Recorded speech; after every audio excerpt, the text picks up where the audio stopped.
بسم اللہ الرحمن الرحیم۔ دوستو، حضرت اقبال رحمۃ اللہ علیہ کے ساتھ مجھے عشق ہے۔ He was a great poet، great فکری مجدد۔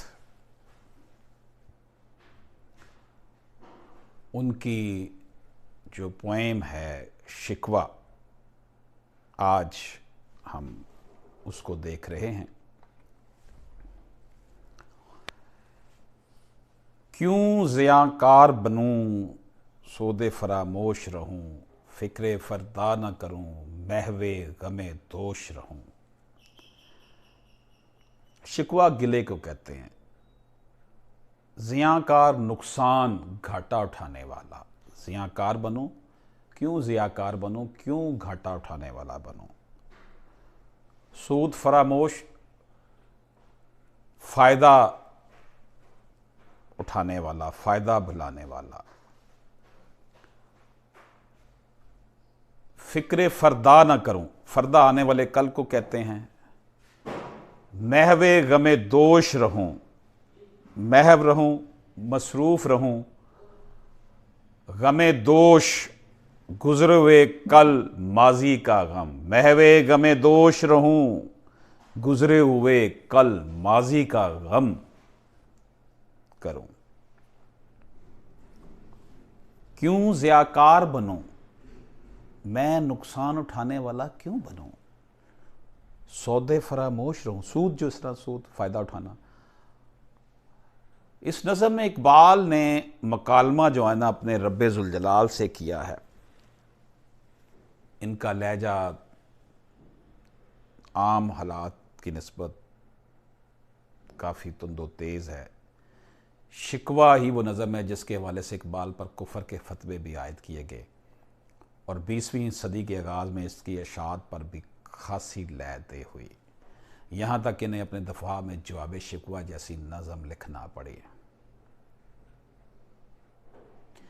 شکوہ فکری سطح پر ہی نہیں، تکنیکی بنیاد پر بھی ایک بلند پایہ نظم ہے۔ نظم کا آغاز ہی خاصے تند و تیز لہجے میں کرتے ہوئے اقبال کہتے ہیں کہ مجھے کیا ضرورت پڑی ہے کہ زندگی میں نقصان اٹھاؤں اور فائدے حاصل نہ کروں۔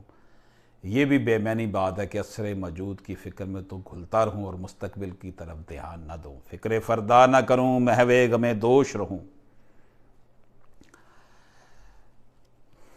نیکسٹ اس کا شعر، نالے بلبل کے سنوں اور ہماتن گوش رہوں۔ ہم نوا میں بھی کوئی گل ہوں کہ خاموش رہوں۔ نالے فریادیں، ہماتن گوش پوری طرح کان لگا کر سننے والا۔ ہم نوا اس سے مراد ہے جو آپ کا ساتھی ہے، محفل کا ساتھی ہے۔ اس کی ایکسپلینیشن یہ ہے، کیا یہ مضحکہ خیز بات نہیں ہے کہ بلبلوں کی نالہ و فریاد تک ہی خود کو محدود کر لوں اور اس کی بجائے کسی دوسری جانب بھی خود کو متوجہ رکھوں؟ پھر اقبال فرماتے ہیں آگے، جرأت آموز میری تاب سخن ہے مجھ کو، شکوہ اللہ سے خاکم بدن ہے مجھ کو۔ جرأت آموز دلیری سکھانے والی، تاب سخن بات کرنے کی تاب، طاقت، بات کرنے کی طاقت، سخن بات۔ خاکم بدن، میرے منہ میں خاک۔ تو اس کی تشریح مطلب یہ بنتا ہے کہ رب ذوالجلال نے تو مجھے ایسی قوت گویائی عطا کی ہے جو بڑی جرأت اور حوصلے کی حامل ہے۔ یہی وجہ ہے کہ خاک میں بدن، میرے منہ میں خاک، میں اب اپنے پالنے والے سے شکوہ شکایت کر رہا ہوں۔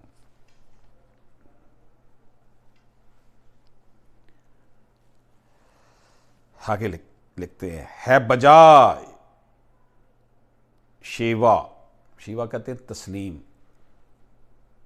خدا کی رضا پر راضی ہونے کی عادت ہے۔ بجا شیوا تسلیم میں مشہور ہیں ہم، قصہ درد سناتے ہیں کہ مجبور ہیں ہم۔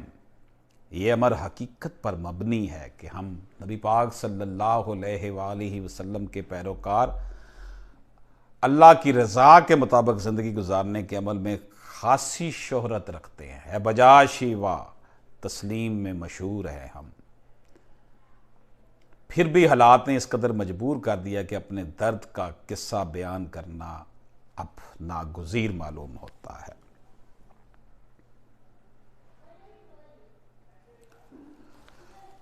آگے لکھتے ہیں، ساز خاموش ہیں فریاد سے معمور ہیں ہم، نالا آتا ہے اگر لب پہ تو معذور ہیں ہم۔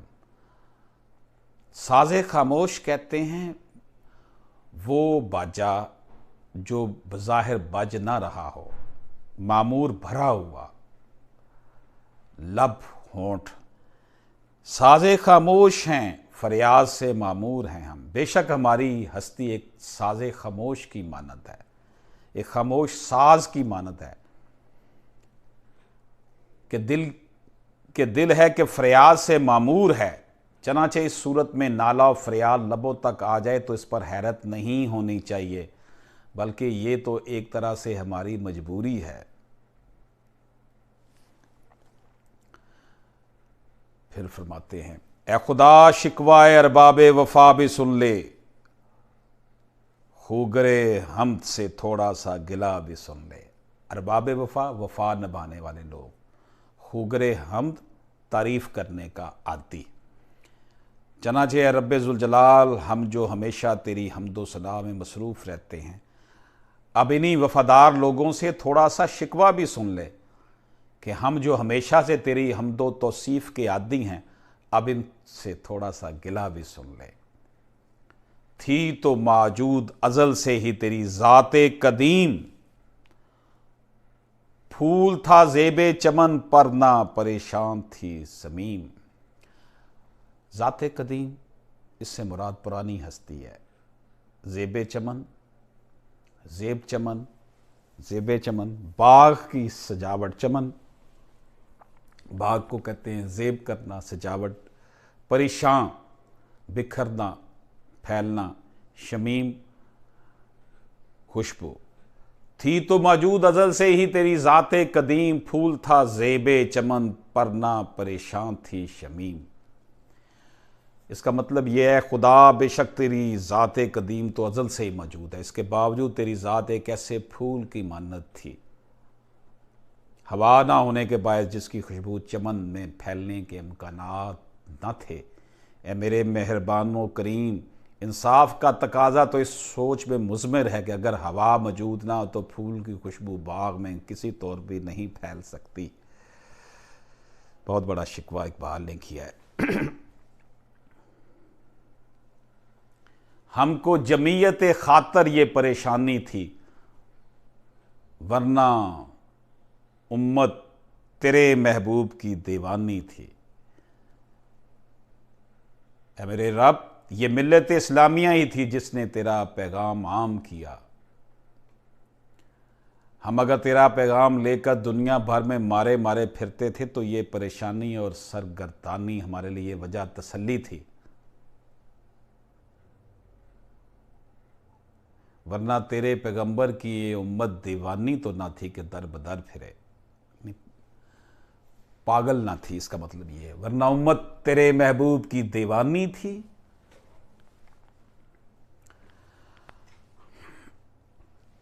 ہم سے پہلے تھا جب تیرے جہاں کا منظر، ہم سے پہلے تھا جب تیرے جہاں کا منظر، کہیں مسجود تھے پتھر کہیں معبود شجر۔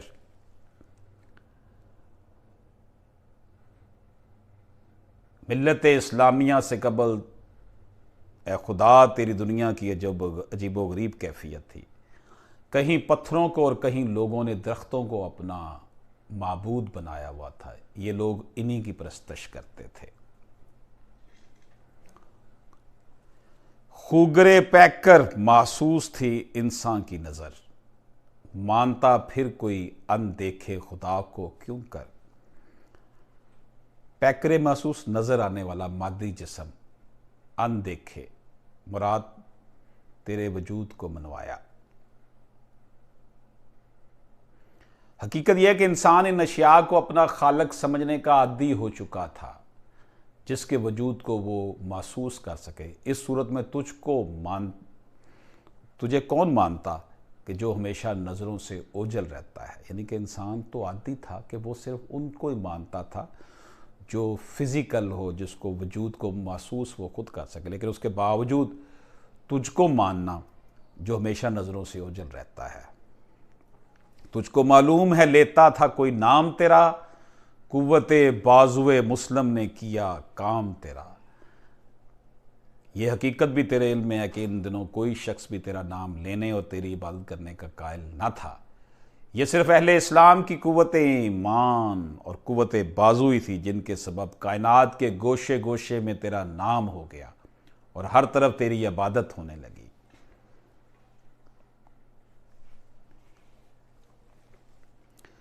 بس رہے تھے یہیں سلجوق بھی، تورانی بھی، اہل چین میں، ایران میں سامانی بھی۔ سلجوق ترکوں کا ایک قبیلہ ہے، توران ترکی کا باشندہ، ساسانی قدیم ایران کا ایک حکمران خاندان ہے۔ اس کا مطلب یہ بنتا ہے کہ مسلمانوں سے قبل اس دنیا میں ترکوں کا قبیلہ سلجوق بھی تھا اور توران کے طول و عرض میں تورانی بھی موجود تھے۔ چین جیسے وسیع و عریض ملک میں چینی باشندے بھی مقیم تھے اور ایران ساسانیوں کی شوکت و جلال کا مظہر تھا۔ اسی معمورے میں آباد تھے یونانی بھی، اسی دنیا میں یہودی بھی تھے، نصرانی بھی۔ معمورہ آبادی دنیا کو کہتے ہیں، نصرانی عیسائیوں کو کہا جاتا ہے۔ اس کا مطلب ہے پھر یہاں یونانی بھی رہتے تھے اور اسی دنیا میں یہودی اور نصرانی بھی رہتے تھے۔ پر تیرے نام پہ تلوار اٹھائی کس نے، بات جو بگڑی ہوئی تھی وہ بنائی کس نے۔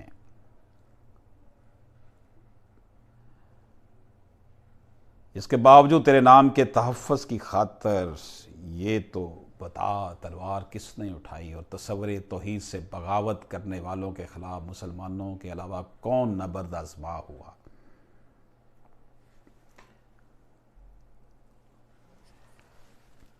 آگے فرماتے ہیں اقبال، تھے ہمیں ایک تیرے مارکا راؤں میں،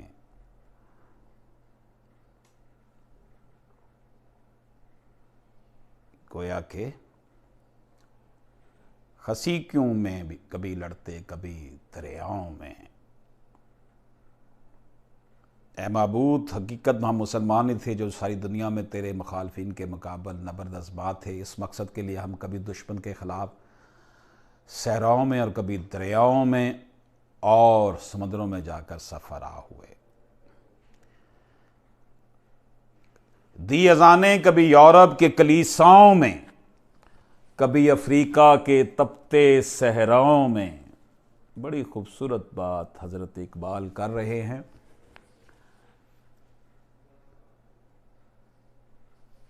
کبھی یورپی ممالک کو فتح کر کے وہاں کے کلیساؤں میں جا کر اذانیں دیں اور نغمہ توحید سنایا، اور کبھی افریقہ کے تپتے صحراؤں میں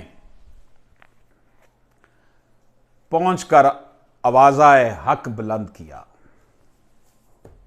دی اذانیں کبھی یورپ کے کلیساؤں میں، کبھی افریقہ کے تپتے صحراؤں میں۔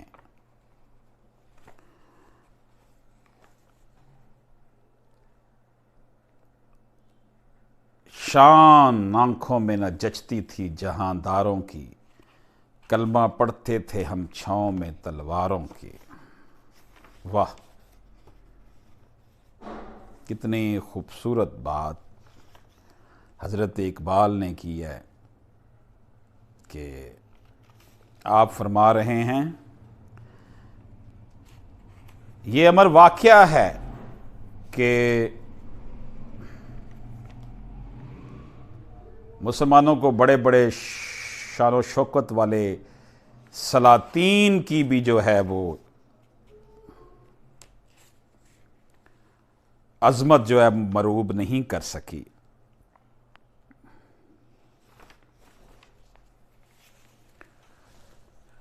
کلمہ پڑھتے تھے ہم چھاؤں میں تلواروں کے، اس لیے ہم تو تلواروں کی چھاؤں میں کلمہ پڑھنے کی جرت اور حوصلہ رکھتے تھے۔ ہم جو جیتے تھے تو جنگوں کی مصیبت کے لیے اور مرتے تھے تیرے نام کی عظمت کے لیے.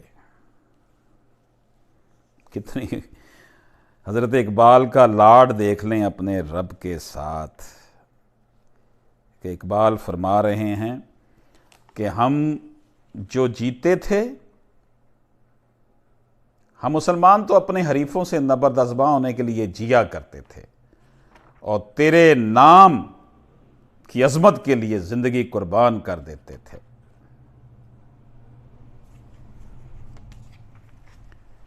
آگے کہتے ہیں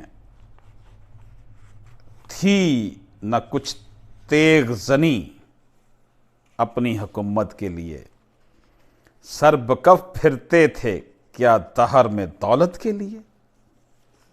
واہ واہ واہ واہ واہ، کتنی زبردست بات. تیغ زنی تلوار چلانا، تیغ زنی تلوار چلانا، جہاد کرنا، سر بکف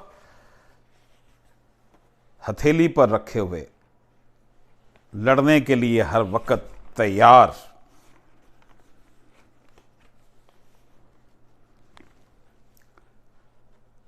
جہاں تک ہماری تیغ زنی کا، تلوار چلانے کا تعلق تھا، وہ محض اپنی حکومتوں کے تحفظ کی خاطر نہیں تھا. کیا ہم ہر وقت جو لڑنے کے لیے تیار رہتے تھے وہ دولت کے لیے تھا؟ ایسا نہیں تھا میرے رب.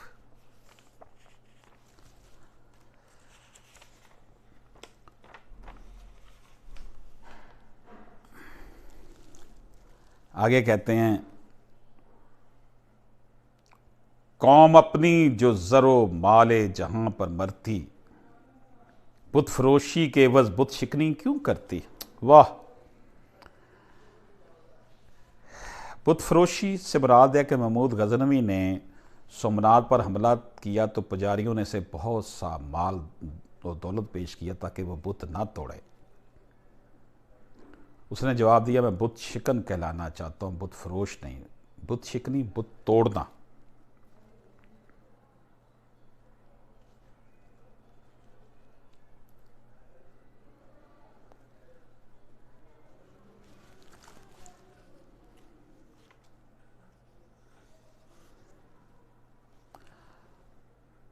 آگے کہتے ہیں جی ٹل نہ سکتے تھے اگر جنگ میں اڑ جاتے، ٹل نہ سکتے تھے اگر جنگ میں اڑ جاتے تھے، پاؤں شیروں کو بھی میدان سے اکھڑ جاتے تھے.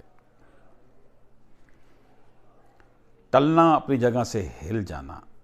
ہم مسلمان تو وہ حوصلہ مند لوگ تھے جب میدان جنگ میں پہنچ گئے تو فتح حاصل کیے بغیر واپس نہیں آتے تھے.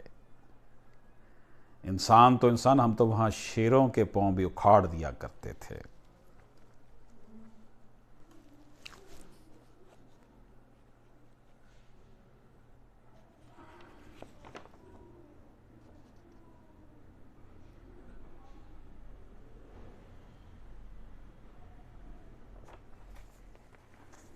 آگے کہتے ہیں جی تجھ سے کوئی سرکش ہوا تو بگڑ جاتے تھے، تیغ کیا چیز ہے ہم توپ سے لڑ جاتے تھے. سرکش باغی، نہ ماننے والا، بگڑ جانا غصے میں آنا، تیغ تلوار.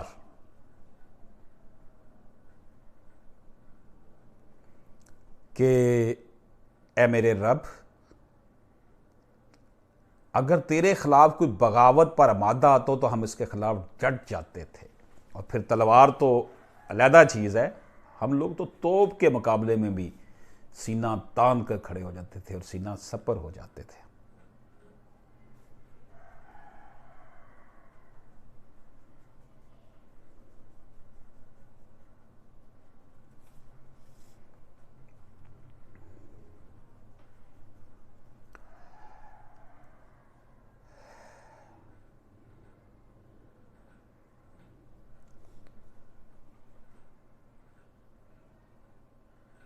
آگے چلتے ہیں جی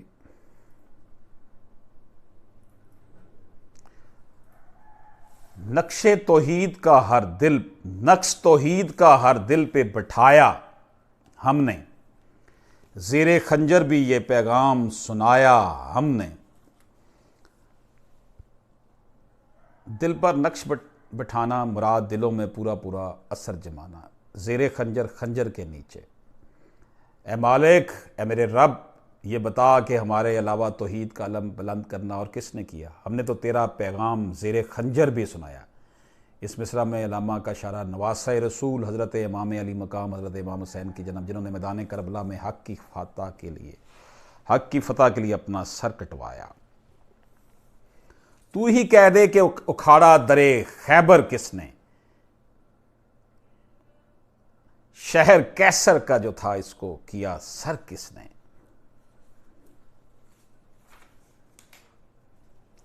اکھاڑا جھٹکا دے کر اپنی جگہ سے ہٹا دینا، در خیبر، خیبر کا دروازہ۔ خیبر یہودیوں کا ایک مضبوط قلعہ جس کا دروازہ بھی بے حد مضبوط تھا۔ اس کے محاصرے کے وقت حضرت علی علیہ السلام نے پوری قوت سے یہ دروازہ اکھاڑ دیا تھا۔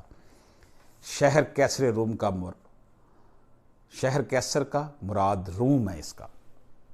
اے خدا اتنا بتا دے کہ یہودیوں کی مشہور بستی خیبر میں القدس کا دروازہ کس نے تن تنہا اکھاڑ پھینکا ہے۔